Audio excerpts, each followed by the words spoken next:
Leviticus chapter 7, New International Version. These are the regulations for the guilt offering, which is most holy. The guilt offering is to be slaughtered in the place where the burnt offering is slaughtered, and its blood is to be splashed against the sides of the altar. All its fat shall be offered, the fat tail and the fat that covers the internal organs, both kidneys with the fat on them near the loins, and the long lobe of the liver, which is to be removed with the kidneys. The priest shall burn them on the altar as a food offering presented to the Lord. It is a guilt offering.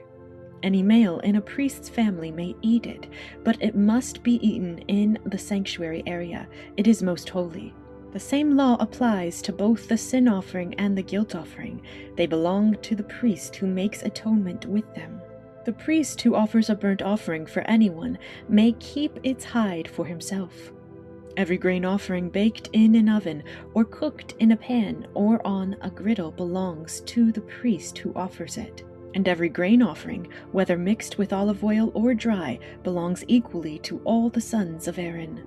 These are the regulations for the fellowship offering anyone may present to the Lord. If they offer it as an expression of thankfulness, then along with this thank offering, they are to offer thick loaves made without yeast, and with olive oil mixed in, thin loaves made without yeast, and brushed with oil, and thick loaves of the finest flour, well kneaded, and with oil mixed in. Along with their fellowship offering of thanksgiving, they are to present an offering with thick loaves of bread made with yeast. They are to bring one of each kind as an offering, a contribution to the Lord. It belongs to the priest who splashes the blood of the fellowship offering against the altar. The meat of their fellowship offering of thanksgiving must be eaten on the day it is offered. They must leave none of it till morning. If, however, their offering is the result of a vow or is a free will offering, the sacrifice shall be eaten on the day they offer it, but anything left over may be eaten on the next day. Any meat of the sacrifice left over till the third day must be burned up. If any meat of the fellowship offering is eaten on the third day, the one who offered it will not be accepted. It will not be reckoned to their credit, for it has become impure. The person who eats any of it will be held responsible. Meat that touches anything ceremonially unclean must not be eaten. It must be burned up. As for other meat, anyone ceremonially clean may eat it. But if anyone who is unclean eats any meat of the fellowship offering belonging to the Lord, they must be cut off from their people. Anyone who touches something unclean, whether human uncleanness or an unclean animal or any unclean creature that moves along the ground, and then eats any of the meat of the fellowship offering belonging to the Lord, must be cut off from their people. The Lord said to Moses, "Say to the Israelites, do not eat any of the fat of cattle, sheep, or goats. The fat of an animal found dead or torn by wild animals may be used for any other purpose, but you must not eat it. Anyone who eats the fat of an animal from which a food offering may be presented to the Lord must be cut off from their people.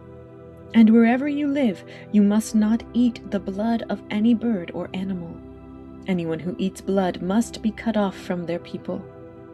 The Lord said to Moses, "Say to the Israelites, anyone who brings a fellowship offering to the Lord is to bring part of it as their sacrifice to the Lord. With their own hands, they are to present the food offering to the Lord. They are to bring the fat together with the breast and wave the breast before the Lord as a wave offering. The priest shall burn the fat on the altar, but the breast belongs to Aaron and his sons. You are to give the right thigh of your fellowship offerings to the priest as a contribution.